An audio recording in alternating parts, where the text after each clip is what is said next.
Hey there. In a world that feels so loud and demanding all the time, finding some quiet, simple tools for our own mental well-being, well, it's more important than ever. So today we're going to explore two really powerful, really simple practices you can start using like right away: affirmations and meditation. Let's get into it. So let's just start with this idea because it really sets a compassionate foundation for everything we're about to talk about.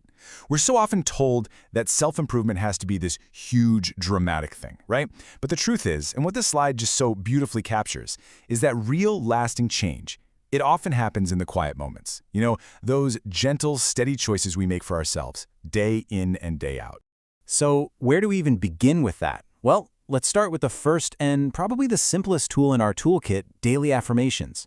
And look, this is more than just positive thinking. It's about consciously, intentionally choosing the words we use to frame our own experience and to guide our thoughts. I love this metaphor on the slide, the anchor. I mean, think about it. During a storm, an anchor doesn't stop the storm, right? The waves are still going to crash, but it keeps the ship from getting totally swept away. And affirmations kind of work just like that. They ground us when things feel turbulent and chaotic, giving our minds a safe, solid place to come back to. So we've got two main tools on our belt today. On one hand, you have affirmations. These are like whispered truths, those little verbal anchors for your thoughts. And on the other hand, you have guided meditation, which is more of a mental journey, a practice that's really designed to actively calm your entire nervous system. We're going to start by taking a closer look at affirmation. And you can kind of see how each of these serves a different need, right? That first one gives you permission to just be patient with yourself.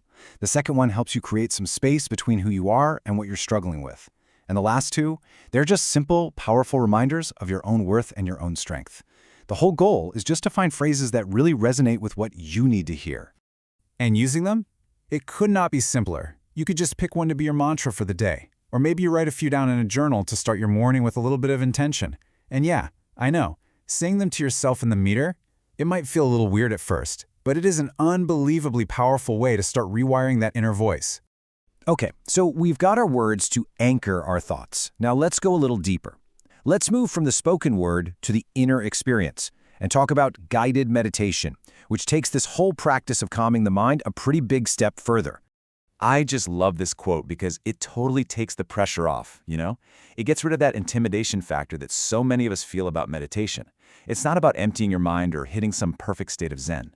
Really, at its core, it can be as simple as taking a short, intentional vacation in your own imagination to give your nervous system a break it really needs. And one of the simplest ways to get there is through something called belly breathing. Now here's the cool part.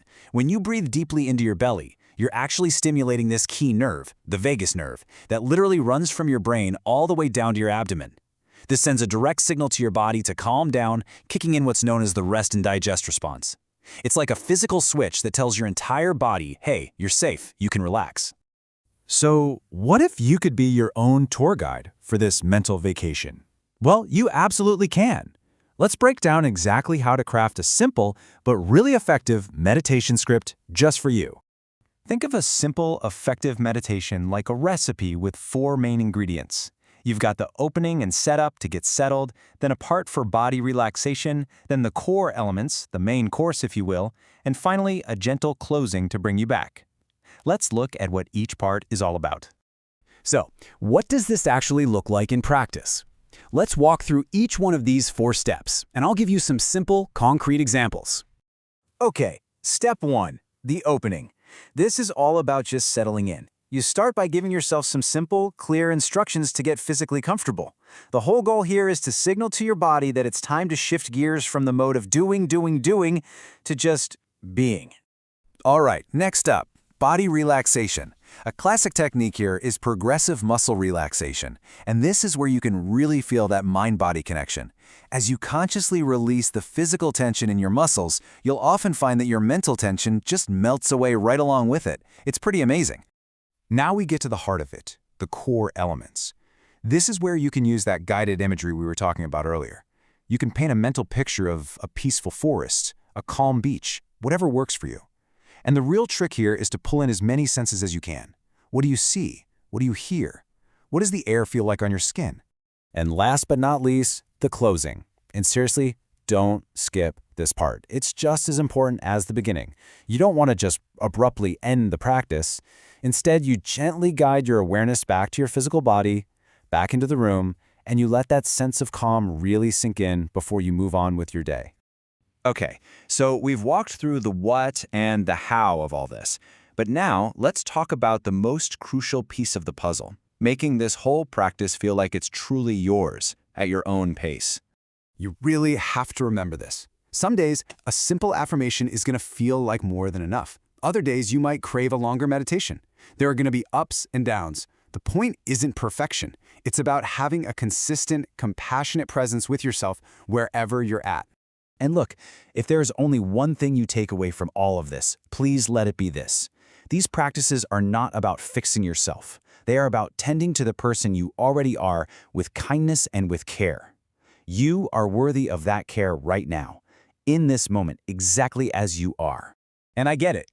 This can all sound like a lot. So please, just start here. Don't aim for a 30-minute meditation on your first day. Just commit to 5 minutes. 5 minutes of repeating an affirmation or 5 minutes of just doing that belly breathing. Those small, consistent steps are what build the strongest foundation. So I really want to leave you with this final thought. Wherever you are on your journey, right now is the absolute perfect place to begin. You're not starting from scratch. You bring all of your experiences with you, and that is your strength. Your starting point is more than enough. The only question left is, what quiet, gentle step will you take for yourself today?